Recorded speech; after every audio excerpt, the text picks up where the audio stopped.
Welcome to the Real News Network. I'm Paul Jay in Washington. Aleksandr Buzgalin, the Russian political economist, described Russia's economy and political system as a sort of hybrid between a caricature of Western neoliberal capitalism, some remnants of the Soviet system, with a dose of feudalism. He calls it Jurassic Capitalism. And he now joins us to talk about why he says all of this. Thanks for joining us, Aleksandr. And thank you for the opportunity to talk to you, because it's extremely important to explain what kind of society and economy we have in our country, in my country. Right. Well, let me just a little further introduction. Aleksandr teaches at Moscow State University political economics. He's the editor of the independent magazine Alternatives. He's also coordinator for the Russian social movement Alternatives. He's normally based in Moscow, but he joins us now from the Perry Institute in Amherst, Massachusetts. He's lecturing in Amherst. So this is going to be a little bit different than our normal interviews. Aleksandr has prepared a PowerPoint presentation and where he really elaborates his whole analysis of Russia today, no pun intended. And so we thought we would actually go through the PowerPoint with Aleksandr, and if I have some questions as we go, I'll ask, and if not, he'll kind of keep going. And sometime soon, we hope to have a live phone-in show with Aleksandr. So you'll be able to ask your own questions about his analysis of what's happening in Russia today. So Aleksandr, just to kick us off, what is why are you calling Russia Jurassic capitalism? So I decided to use parallel with well-known movie Jurassic Park, where different dinosaurs are fighting between themselves, and people are like small elements under the pressure of these terrible, I don't know, animals. I'm not specialist in biology. So these huge monsters. And in my country, we have domination of huge corporations, very integrated with bureaucracy, and this is a key political and economic force in Russia. But I want to start from introduction, because very often all explanations of specific features of Russian economy are interconnected only with so-called unknown Russian soul or something like that. And really we have very interesting and very contradictory prehistory, which is extremely important for understanding of modern situation. And I want my PowerPoint presentation from this introduction. There is a very beautiful poem of Mikhail Lermontov, well-known Russian poet of early 19th century, where he said that it's possible to love Russia, but it's very difficult to express what is the essence of this love, what is the mental, logical understanding of this love. And that's why I want to show that there are some spiritual, maybe coming from the heart, from soul, vision of Russia. And there are some really very logical, theoretical explanations. So, first of all, a few images. Mikhail Lermontov, wonderful, beautiful young officer, and in the same time thinker. Leo Tolstoy, who is absolutely well known as a fantastic person, who said that peace must be the alternative to war, who said that Tsar and king in Russia is enemy of ordinary people, who was a real humanist, but with a lot of internal contradictions. Dostoevsky, another writer, who was thinking and writing about personality, about internal contradictions of personality, and who was terrible critic of any revolution. From other side, Gorky, Mikhail Gorky, who was, if I can say, workers' writer who said that socialist revolution must come and it will be liberation of people, but again with a lot of contradictions. If we look to another person, this is Generalissimus Suvorov, who is for Russians symbol of our strong army, of our patriotic decisions, of our victories.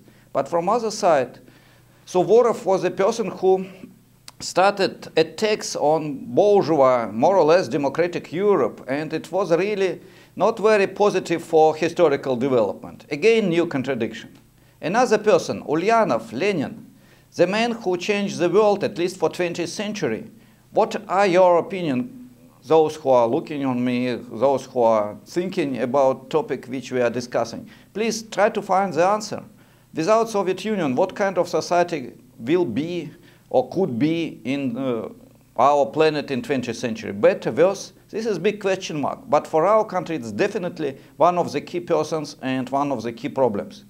We have a lot of pictures where we have more or less funny caricatures on our past, but we have also fantastic landscapes which I like and which are associated with my motherland, with my real native soul. And for us this is not simple yet, but this is part of our real spiritual life. And this spring, for majority it will be winter, but for Russians this is spring, because this is sunshine and old churches and wonderful three strong men who are protecting Russia. Now you can see them in the PowerPoint presentation.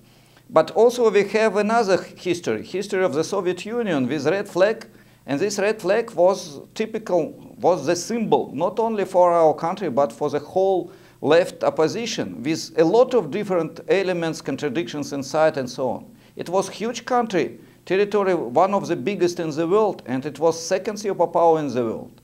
And this was very contradictory superpower, because from one side we had solidarity, we had real friendship, we had comrade relations. But another part of this contradiction, another side of this contradiction was awful. Gulag and repressions, political and ideological terror, authoritarian system. This is also a reality of our country. And another contradiction, we had very deep disproportions in technology. From one side, it was first man in space, fantastic cosmos ships, wonderful education, very good fundamental science. But from other side, we didn't have normal jackets. Blue jeans were a symbol of prosperity and wealthy person. We had economy of shortage, and you can see on the photo the line, and this is line to buy normal shoes. So it is another contradiction of Soviet past, which is still important for us. Then Soviet Union was collapsed, and 1990s came. For many people who are supporters of free market, liberal ideas, and let's say abstract model of capitalism where everybody is for himself and private property creates so-called efficient owners, for them, after Soviet Union, we received free economy, liberation, privatization, and so on. But let's look on statistics. You see only two tables. I decided to use only two tables. One is characteristic of demographic processes. Life expectancy decreased radically, dramatically in our country. For men, it's now 65 years. For women, little more. But before, it was more than 70. And we had the growth of mortality and decline of birth rate. And you can see two curves. Red is mortality, blue is birth rate. The same with production and incomes. Second table below. The decline till minus 50% from Soviet period. And this is from Russian Federation as part of the Soviet Union to Russian Federation as independent state. Minus 50%. And this is tremendous decline. And blue line on second table below is a characteristic of average incomes. And average incomes were declined not so dramatically because we were eating our wealth. We didn't renovate our basic technological capital, and that's why we had only 35% decline of real incomes. But what does it mean in Russia, where we had, during these liberal reforms or so-called shock therapy, terrible growth of differentiation? It was absolute terrible circumstances for majority and creation of fantastic wealth, first oligarchs, for absolute minority. And on the photo you can see empty enterprises, no equipment, no work, and it was the truth for many, many branches of economy. It was also a period of criminal growth of criminality, mafia groups. 1993, October, this is terrible time. This is attack of Yeltsin, President Yeltsin, on first democratically elected parliament, and you can see on the photo tanks shooting to the parliament in the center of Moscow, and thousands of people were killed in favor of democracy. And the caricature shows how everything was stealing from Russia. And final, very funny caricature on modern Russian situation, prostitute with symbol three bogatyria, three strong men. You saw them in the picture, but now this is only caricature with prostitute as advertising. And caricature on Russian battles, and caricature on Russian countryside life for tourists, and so on and so far. So this is first chapter, this is introduction. What we have now, how can we give academic, theoretical analysis of Russian economic and political situation and system. So you focus on the infant mortality rates and longevity rates and compare that to the time during the Soviet Union, and you're finding the situation this many years after the fall of the Soviet Union is actually worse. So just focus on that again. So the problem is that real demographic problem of Russia after collapse of the Soviet Union was a decline of life expectancy because of terrible problems for young generation, for kids, for children, because of bad medical care. Terrible problems for elder people, especially men who were jobless, who were drinking, unfortunately, a lot because of that, plus criminal terror, plus a lot of stresses for even relatively rich people who had to work terribly hard, 12, 14 hours a day without weekends. And this is key question, not even question, key reason why we received this Russian cross. The rate of birth is going down, the rate of mortality is going up. Russian cross, it is new demographic category. And what is the situation now? Is the trend getting better now or not? Only last 2-3 years we have some improvements, but still we have negative tendencies, and we do not have internal growth of population. We have immigration, but for native Russians of different nationalities, situation in general, in average, is bad. But in terms of the trend, do you see it that the trend is trending better, or are the numbers more or less static or stagnant? It's only the beginning, and maybe we have some improvements, but I am not sure because of economic crisis and many other problems. So we have some hopes for the best, but it's very dependent from economic policy and what kind of economy and society we can have and will have in the nearest future. I know it's a very complicated question I'm about to ask, but I think it needs to be talked a little bit about here, and perhaps another time we'll do it in much more depth. But when you say the Soviet system collapsed, what were the main reasons for that? Of course, this is a very complex question. From my point of view, it was a very deep contradiction interconnected with attempt to build qualitatively new society on the old technological and cultural basis.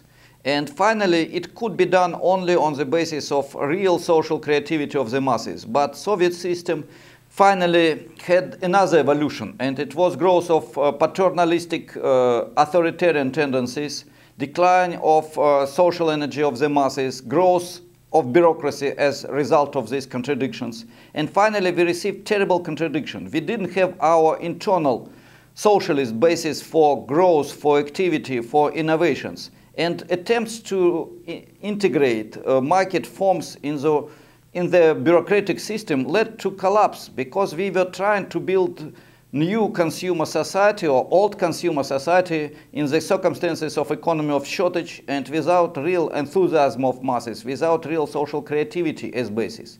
And it was internal contradiction.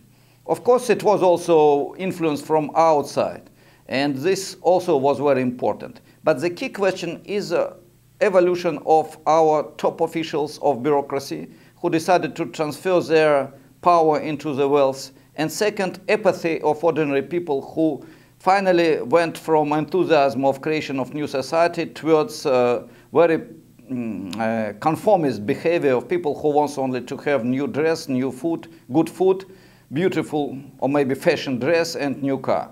That's the contradiction. How big a role did the external factors play? A lot of people have and are suggesting that this sort of form of capitalism that exists in Russia was sort of imposed on it by the US and because of American interference and such. So it's a really very big question, extremely briefly and in very primitive form because of this short time limits. I can say that we had all 70 years of Soviet Union, very strong pressure from capitalist countries, and this is not abstract word, this is real problem for us. Permanent pressure and attempts to destroy a system which, with all their contradictions, was alternative to capitalism. And this pressure could not destroy our country before internal contradictions led to the collapse, and of course external influence increased these contradictions, but did not create these contradictions. This is my very brief answer. As far as 1990s is concerned, I want to add that shock therapy was introduced mainly by criminals, by black marketeers, but by our nomenclature and bureaucracy. But again, so-called advisors from United States, International Monetary Fund and so on, they helped a lot to create this shock therapy or shock without therapy with terrible collapse of economy in 1990s. Okay, in the next segment of our interview and your presentation, we'll take a trip to the Russian Jurassic Park capitalism. Please join us for the next segment of our interview with Aleksandr Buzgalin.